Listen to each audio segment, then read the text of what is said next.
नमस्कार बच्चों, एक बार फिर से आप लोगों का रेडियन गुरुकुल के डेली करंट अफेयर्स सेशन में स्वागत है। बच्चों, आज के सेशन में हम लोग बात करने वाले हैं 12 और 13 अगस्त की सबसे इंपॉर्टेंट करंट अफेयर्स की, जो आपके परीक्षाओं के लिए बहुत ज्यादा इंपॉर्टेंट होने वाले हैं। चलिए बच्चों, आज के सेशन को शुरू करते हैं और सबसे पहला क्वेश्चन आपके सामने स्क्रीन पे दिख रहा है कि when is the world elephant day observe annually, यानी कि हर साल विश्व हाथी दिवस कितने तारीख को मनाया जाता है।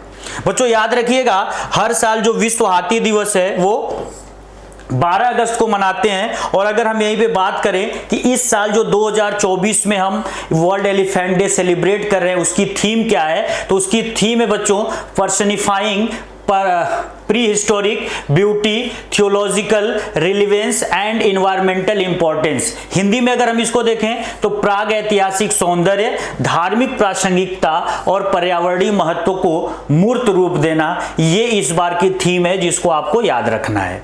सबसे इंपॉर्टेंट चीज, एक चीज और यहां पे आपको बता दें कि जो हमारे यहां 2017 में एलिफेंट्स का सेंसस हुआ था, उसके अकॉर्डिंग कर्नाटका बच्चों भारत का सबसे ज्यादा नंबर ऑफ एलिफेंट्स वाला स्टेट है, यानी कि यहां पे सबसे ज्यादा एलिफेंट्स पाए जाते हैं। लेकिन वहीं पर एक नेशनल पार्क का नाम आपको याद दिला देता हूं, ये नेशनल पार्क है पेरियार, जो कि केरला में लोकेट करता है। और यहां पर हाथी इतने ज्यादा मात्रा में मिलते हैं कि इसको प्ले ग्राउंड ऑफ एलिफेंट्स कहा जाता है। एक बार एसएससी ने क्वेश्चन भी इस पर पूछ रखा है, तो बिल्कुल रेडी रहिएगा। इसके अलावा बच्चों, अगर फीमेल्स एलिफेंट की हम बात करें तो ये हमेशा झुंड में रहते हैं। इनका जो झुंड होता है 5 से 10 या 7 तक का झुंड होता है। और इसके अलावा जो मेल एलिफेंट्स होते हैं वो यूजुअली क्या होते हैं कि अकेले रहते हैं। भारत में जो हाथी है इसको नेशनल हेरिटेज एनिमल का दर्जा दिया गया है, यानी कि राष्ट्रीय धरोहर पशु। इसलिए इसके कंजर्वेशन के लिए सरकार लगातार कुछ न कुछ प्रयास करती रहती है। जैसे यहाँ पे अगर हम इसकी टैगलाइन देखें कि ये कैसे कैसे हमारी गवर्नमेंट इसको बचाने के लिए प्रोजेक्ट स्टार्ट की है, तो सबसे पहला हाथियों से रिलेटेड जो प्रोजेक्ट था उसको हम प्रोजेक्ट एलिफेंट कहते थे, जो 1992 में स्टार्ट किया गया था। इस पर बहुत बार क्वेश्चन रिपीट होता है। इसके अलावा बच्चों, जो हाथियों की इलीगल किलिंग थी या फिर अवैध रूप से जो उनको मारा जा रहा था, उसको रोकने के लिए monitoring the illegal killing of elephants, यानी कि इसको माइक प्रोग्राम नाम दिया गया था। इसको 2003 में लॉन्च किया गया गवर्नमेंट के द्वारा।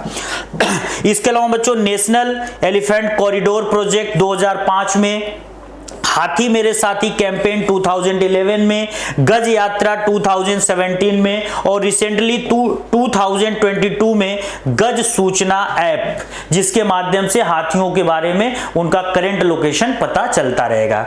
इसके अलावा बच्चों, हमारे लिए जो हाथी है वो बहुत ज्यादा इंपॉर्टेंट है, बिल्कुल याद रखिएगा। और 12 अगस्त को हम लोग सेलिब्रेट करते हैं वर्ल्ड एलिफेंट डे, बिल्कुल याद रखिएगा। अगला क्वेश्चन है बच्चों, विच institution was ranked first in the overall category of the NIRF 2024 ranking. बच्चों रिसेंटली क्या हुआ है कि कल NIRF 2024 रैंकिंग अपनी पब्लिश की है। NIRF का मतलब होता है नेशनल इंस्टीट्यूशनल रैंकिंग फ्रेमवर्क, और ये क्या करता है कि हर साल भारत की जो टॉप यूनिवर्सिटीज होती हैं उनकी रैंकिंग निकालता है। तो इसमें जो ओवरऑल टॉप पोजीशन हासिल किया है बच्चों, वो IIT मद्रास किया है। बिल्कुल याद रखिएगा, हमारे देश की जो सबसे टॉप एजुकेशन इंस्टीट्यूशन है ओवरऑल रैंकिंग में, एक बार फिर से वो IIT मद्रास बना है। इसके अलावा कुछ अलग कैटेगरीज में भी रैंकिंग निकली, जैसे यहां पर इंजीनियरिंग कैटेगरी देख लो। इंजीनियरिंग की कैटेगरी में बच्चों IIT मद्रास को टॉप पोजीशन मिला। इसके अलावा मेडिकल की कैटेगरी में अगर हम देखें तो मेडिकल की कैटेगरी में एम्स जो दिल्ली का है उसको टॉप पोजीशन मिला। तो बिल्कुल इसको अच्छे से आप याद रखिएगा। ओवरऑल रैंकिंग में IIT मद्रास, इंजीनियरिंग में IIT मद्रास, और उसके अलावा एम्स यानी कि जो मेडिकल सेक्टर है उसमें जो हमारा टॉप पोजीशन हासिल किया वो एम्स दिल्ली ने हासिल किया। इसके बाद बच्चों, आज का जो तीसरा क्वेश्चन है, विच institution top the management category in the NIRF 2024 ranking, यानी कि ये जो रैंकिंग है इसमें मैनेजमेंट की कैटेगरी में किस इंस्टीट्यूशन को टॉप पोजीशन मिला है, तो याद रखिएगा IIM अहमदाबाद। जो Indian institute of management Ahmedabad है, इसको मैनेजमेंट की कैटेगरी में टॉप पोजीशन मिला है बच्चों, बिल्कुल याद रखिएगा। इसके अलावा एक रैंकिंग और आपको मैं बता देता हूं, अगर ओवरऑल यूनिवर्सिटीज की रैंकिंग हम देखें तो यूनिवर्सिटी की रैंकिंग में बच्चों यहां पे जो IISc है यानी कि Indian institute of sciences Bengaluru का, उसने टॉप पोजीशन बनाया हुआ है। और वहीं दिल्ली के जवाहरलाल नेहरू यूनिवर्सिटी ने सेकंड पोजीशन, और बनारस हिंदू यूनिवर्सिटी जो फेमस यूनिवर्सिटी है उत्तर प्रदेश के वाराणसी जिले में स्थित है, इसकी रैंकिंग 5वीं आई है। इसके बाद बच्चों आज का अगला क्वेश्चन है, Padma Bhushan awardee and former external affair minister Natwar Singh passed away, be belong to which state. इसका मतलब ये है बच्चों क्वेश्चन का कि अभी रिसेंटली जो हमारे देश के भूतपूर्व विदेश मंत्री थे, पद्म भूषण के वो विजेता भी थे, उनको पद्म भूषण भी मिला था, पुरस्कार सम्मान भी मिला था, उनका रिसेंटली डेथ हो गया है। तो वो किस स्टेट से बिलोंग करते थे बच्चों? तो याद रखिएगा उनका जो जन्म हुआ था वो राजस्थान में हुआ था, राजस्थान के भरतपुर डिस्ट्रिक्ट में 1931 में इनका जन्म हुआ था बच्चों। नटवर सिंह ने अपनी जो कैरियर था एक डिप्लोमेट के रूप में शुरू किया। उन्होंने भारतीय विदेश सेवा में काफी सालों तक काम किया और इंदिरा गांधी की सरकार में पाकिस्तान के राजदूत के रूप में भी उन्होंने काम किया था। पाकिस्तान में जो फॉरेन एम्बेसीज होती है वहां पे इंडिया की तरफ से जाकर सबसे बड़े अधिकारी का काम किया था।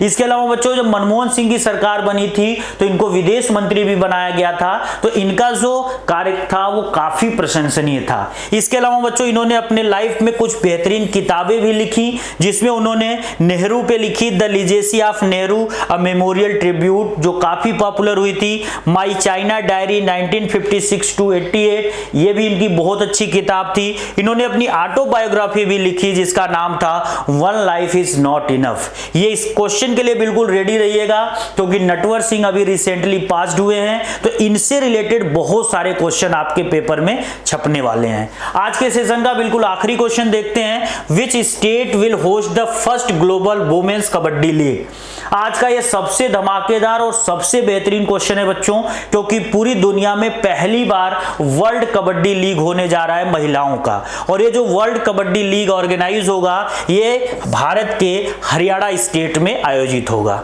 क्योंकि हरियाणा और उत्तर प्रदेश कबड्डी खेलों में बहुत आगे हैं, तो इसीलिए यहां पर इसको आयोजित किया जाएगा।